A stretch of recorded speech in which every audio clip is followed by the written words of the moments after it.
میں تھوڑی سی اپنے بارے میں بتا دوں کہ جیسے میں نے ذکر کیا کہ میری ایک ہی بیٹی ہے. 10 سال کی شادی کے بعد جب میری بیٹی ہوئی اور اس کے بعد میری جو اہلیہ ہیں میری وائف وہ ڈسیبل ہو گئی تھی, ویل چیئر باؤنڈ ہو گئی تھی. تو میری اب وہ بھی ذمہ داری تھی, ایک چھوٹی سی بیٹی بھی ذمہ داری تھی, کاروبار ہم وہاں کرتے ہیں وہ بھی ذمہ داری تھی, اور یہاں کوئی 40 بچے 35 میری ذمہ داری بن چکے تھے. کوئی 6 ماہ گزر گئے, 5-6 ماہ میں لگا ہوا ہوں, لیکن 6 ماہ کے بعد تھوڑا سا بھوت سوار اترا تو عقل ٹھکانے آئی, یار میں نے یہ کیا کر بیٹھا, ذمہ داری تو بہت بڑی لے لی ہے. اور مجھے احساس اب ہونا شروع ہو گیا کہ مسز میری وہ چل نہیں سکتی, بیٹی میری چھوٹی سی 9 سال کی بیٹی اب ہو گئی ہے, کاروبار متاثر ہو رہا ہے, بچے. اب مجھے فیصلہ کرنا تھا کہ مجھے کرنا کیا ہے, اور میرے پاس آپشن 2 ہی تھے. پہلا آپشن یہ تھا کہ میں زندگی وقف کر دوں جو مشکل تھا, دوسرا یہ تھا کہ میں اس کو بند کر کے واپس چلا جاؤں, کچھ نہیں بگڑا ابھی بھی. یقین کریں میں فیصلہ یہی کرنے والا تھا کہ واپس چلا جاؤں کہ اچانک میرے ساتھ والے دروازہ جو میرے شیشے کا دروازہ تھا, دروازے کے دوسری طرف ایک کوئی 4.5 سال کا بچہ جو پچھلے 3 ماہ سے میری ذمہ داری بن چکا تھا وہ آ کر کھڑا ہو کر میری طرف دیکھ رہا. اب اس بچے کی داستان یہ تھی کہ اس بچے کے دونوں والدین شہید ہو چکے تھے زلزلہ میں. 3 ماہ سے وہ میرے پاس تھا, اس کو کوئی رشتہ دار نہیں تھا. ہر روز میرے پاس آتا تھا, کہتا انکل ماما کے پاس جانا. تو میں کہتا ہوں بیٹا کل چلیں گے, یہ لوں, یہ سلانٹی دیتا ہوں, کوئی سویٹ دے دیتا ہوں, کوئی ٹافی دے دیتا ہوں. پھر وہ چلا, دوسرے دن پھر آتا, میرا بیٹا موسم بہت خراب ہے تو کل چلیں گے, کوئی کھلونا دے دیتا ہوں. کرتے کرتے 3 ماہ گزر گئے. اب میں سوچ رہا ہوں میں اس بچے کو کیا جواب دوں گا. باقی تو چھوڑ دیں, جو 35 بچے ہیں 36 بچے ہیں وہ تو اور ہیں, لیکن اس بچے کو میں کیا جواب دوں گا کہ اس کو میں کہاں چھوڑ کے آؤں گا. بس وہیں سے میں نے ارادہ کر لیا اپنے رب سے مخاطب ہو کر, یا اللہ یہ جو سانسیں میں نے تیرے نام کر دی ہیں اب میں نے زندگی وقف کر دی. وہاں میں نے ارادہ کیا کہ ان بچوں کو اپنا ایک گھر بنا کے دوں گا. ایک خواب اور خیال میں نے دیکھا اپنا گھر, تو جس کے لیے مجھے ایک زمین کے ٹکڑے کی ضرورت تھی. تو ریاست آزاد کشمیر کے وزیر اعظم سردار عتیق صاحب سے میں نے کچھ اپیلز کی, درخواست کی. بڑی مشکل سے کوئی 1.5-2 کے بعد وہ بالآخر مان گئے. 2007 کی بات ہے. ان کو میں نے یقین دلا دیا کہ جو میں کہہ رہا ہوں وہی کروں گا, کہ ان بچوں کے لیے گھر کوئی آشیانہ بنانا چاہ رہا ہوں, تاکہ اس سے پہلے لوگ یتیم خانے کی زمینیں تو لیتے تھے لیکن اس کے اوپر کیا ہوتا آپ مجھ سے بہتر جانتے ہیں. تو مہربانی سردار عتیق احمد خان کی, جو انہوں نے ہم پہ اعتماد کیا اور 100 کنال اراضی جو ہمیں دی ہے یہاں پہ ایک پہاڑ کی شکل میں. تو وہ پہاڑ جو آپ نے دیکھا بس پاگلوں کی طرح جنون تھا, کاٹنا شروع ہو گیا ہوں.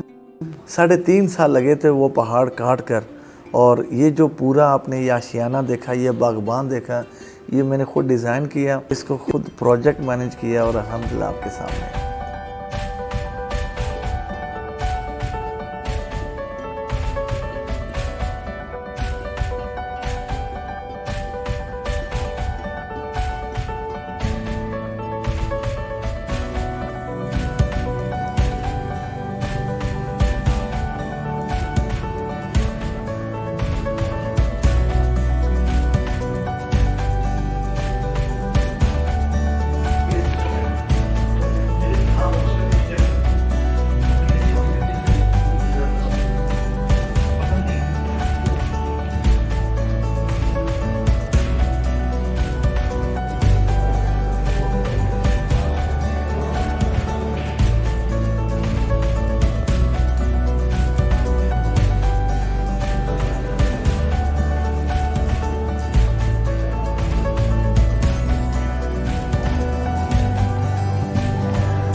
سر بہت زبردست, ہمیں تو بہت اچھا لگا ادارہ, اور ہر ایک چیز اتنی زبردست مینیج ہے کہ میں حیران ہوں کہ ایک بندہ اتنا بڑا کام تو نہیں کر سکتا. نہیں ہم کیا, ہم کون ہوتے ہیں کرے, کر تو رب رہا ہے, ہم تو صرف چوکیداری کر رہے ہیں نا.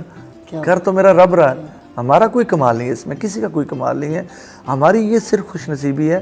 دیکھیں یہ بچے خوش نصیب نہیں ہیں جو ہماری ذمہ داری ہے. ہم خوش نصیب ہیں. وہ میرا رب جب پتھر میں کیڑے کو رزق دے سکتا کہ ان بچوں کو نہ دے.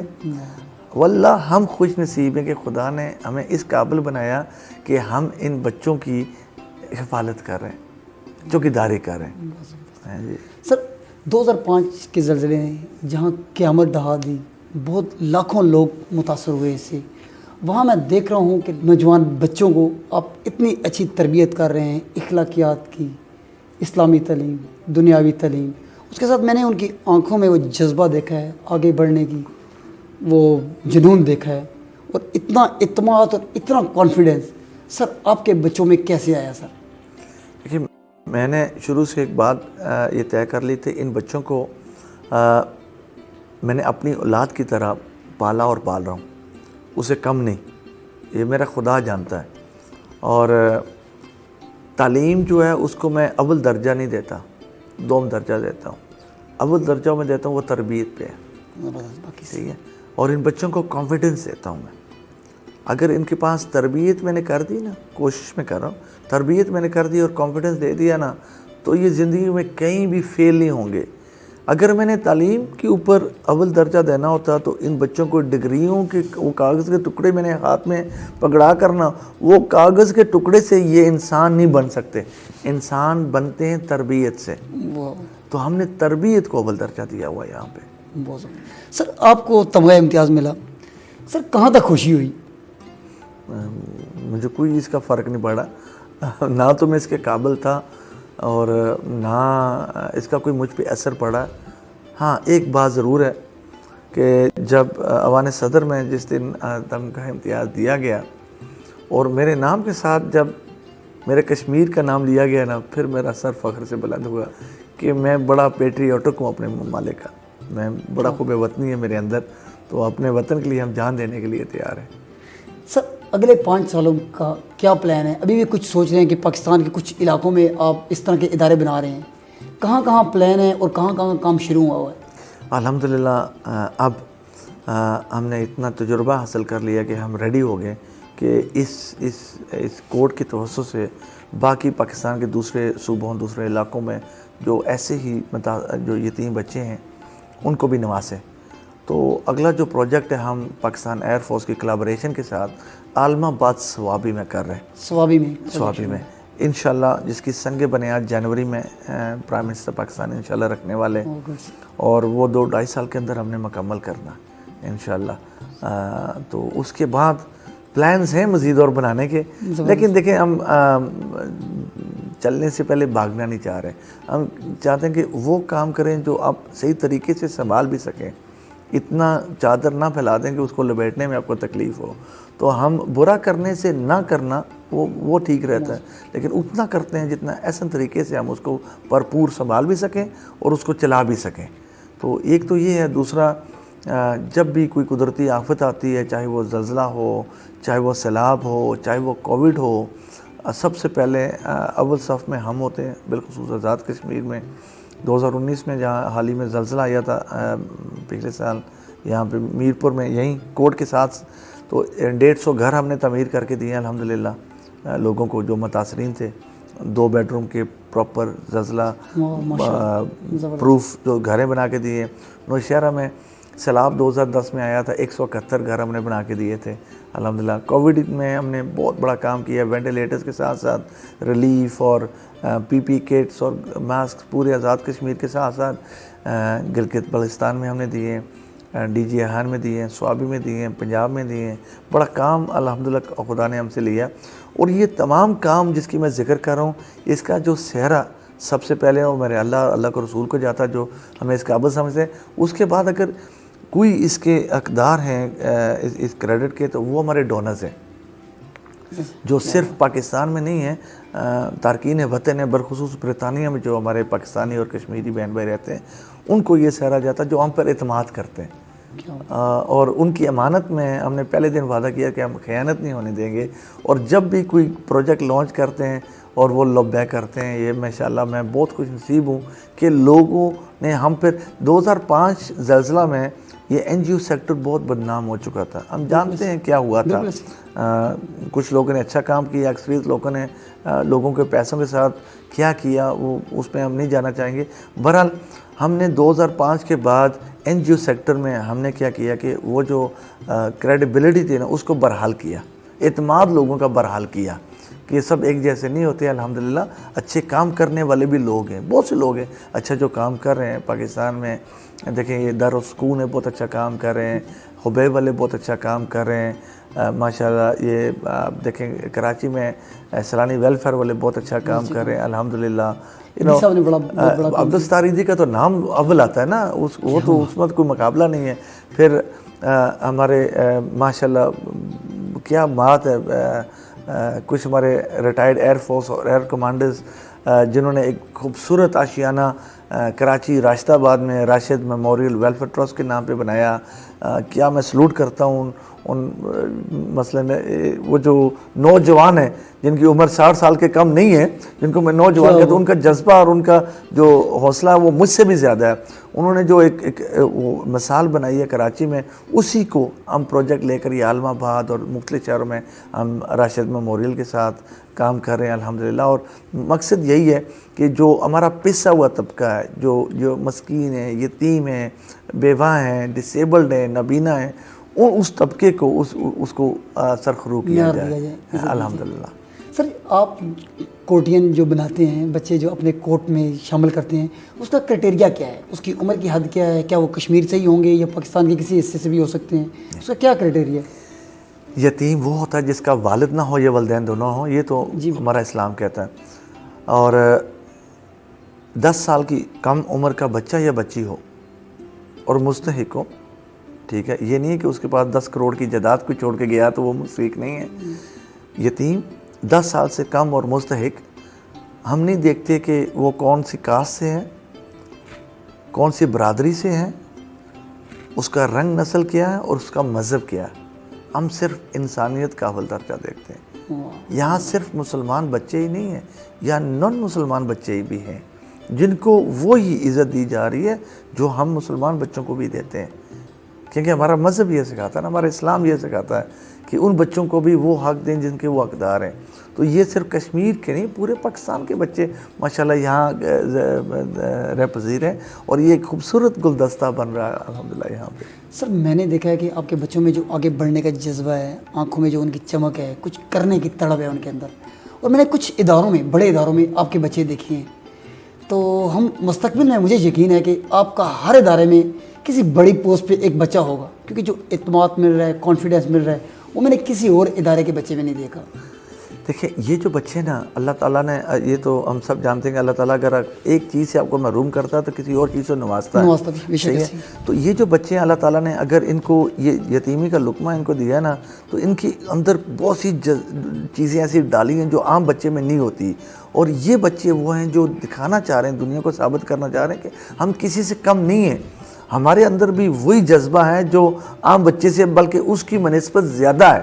یہ ثابت کرنا چاہ رہے ہیں کہ ہمارے اندر بھی خوب وطنی ہے, ہمارے اندر بھی وفاداری ہے, ہمارے اندر بھی دیانتداری ہے. ہم بھی کسی مقام پر جائیں گے, اور انشاءاللہ ابھی بھی بہت سے اونچے اداروں میں ہمارے بچے ماشاءاللہ اچھی پوسٹوں پہ ہیں. ایک آنے والا وقت ہے جہاں ہر اچھی پوسٹ پہ ہمارے بچے ہوں گے, اور یہ بچے وہ ہوں گے جو انشاءاللہ لوگوں کے ساتھ انصاف کریں گے. دیکھیں کشمیر اورفن ریلیف ٹرسٹ کا تو چھوٹا اس کو کمپیکٹ کیا, کوٹ کہتے ہیں, KORT. اور اکثر لوگ کہتے ہیں جی, جب کوئی کہتا ہے جی ہم کورٹ میں بیٹھے ہوئے ہیں, کہتے ہیں کون سے کورٹ میں, کون سا کیس لگا ہوا ہے, کون سی عدالت ہے.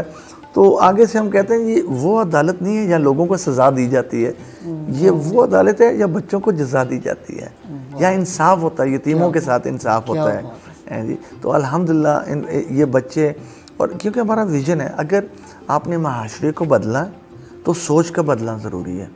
اگر سوچ کو بدلا نا تو سوچ کو بدلنے کے لیے آپ نے ماحول کا دینا ضروری ہے. تو ہم نے ریورس سائیکالوجی کی ہے, ہم نے ایک ماحول دے دیا نا, یہاں سے ان کی سوچ بدلے گی. جب ان کی سوچ بدلے گی نا, معاشرہ اپنے آپ بدل جائے گا انشاءاللہ. سر یہ زندگی کا بہت بڑا مشن, آپ نے بہت بڑا مقصد سیٹ کر لیا ہے. اس کے پیچھے سر فنانس کے لیے مسئلہ نہیں ہوتا, آپ کا بزنس کیا ہے؟